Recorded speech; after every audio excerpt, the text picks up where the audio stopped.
Hey there, everybody. Jake Omen back here at the Wire Wrestling Academy in Fishers, Indiana. Day 4 of a tour of the dojo and the cool stuff we have on our walls. Today, we're going back to the eastbound wall here, the one that faces State Road 37, and we're going to go ahead and we are going to zoom in on this poster right here. This cool poster with a little lucha face there is a poster for a company called Lucha Libre Barcelona, and unfortunately Lucha Libre Barcelona is no longer with us. However, a lot of people from that crew are now a part of a company called Lucha Libre Rebellion, and I hope that they are killing it and doing great things. And there's some guys on this flyer that I was able to train when I was there at LLB, but I don't want to get ahead of myself. So I was lucky enough to go to Lucha Libre Barcelona, I believe in 2021 and in 2022. I don't believe I was there in 23. The first time I got to go to Lucha Libre Barcelona, it was just to coach for a week. And I showed up and I didn't know hardly any of these people, but they were all very cool to me when we were talking online, and they seemed very happy to come in there, to have me come in there and to coach.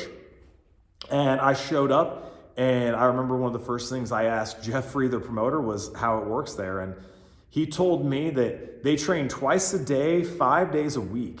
I believe it was 5 days a week. So they had like 10 training sessions a week. They would have an early afternoon one and they would have an evening one.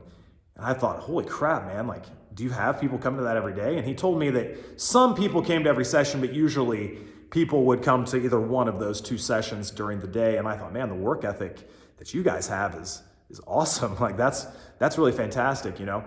And I was just there that week to coach them. There was no event or anything at the end of the week because it was still post-pandemic. And while I was there, I can't remember if it was the first night or the second night, I told the boss, Jeffrey, hey man, you know, like, what's the latest with shows? And he told me that the city of Barcelona and the country of Spain had a lot of rules for live events, and that kind of is killing their live event business, and they couldn't have live shows because of social distancing and whatnot. We all remember how that went and how weird that world was.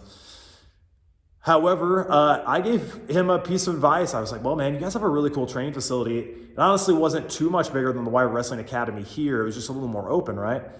And it was in a really awesome building, just like 2 blocks away from La Sagrada Familia, which is one of the most visited tourist sites in the entire world. It is beautiful. Also always under construction, but very, very beautiful. If you ever get to go to Barcelona, go see La Sagrada Familia. It'd probably be the first thing that pops up on every list of what to visit there. So they had this really awesome old school building there just a few blocks away.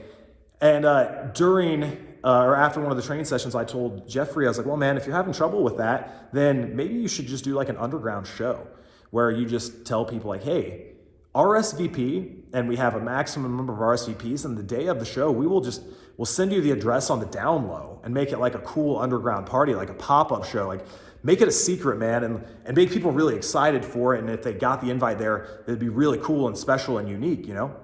And then I went to talk to someone else, and I think I helped train another one of the guys for a minute, and then Jeffrey came up to me and was like, great, man, that was an awesome idea. Thank you so much. We're doing the first show on Friday. Do you want to wrestle on the show? And I was like, it was like Tuesday or Wednesday, and I was like, yeah, absolutely, I want to wrestle on that show.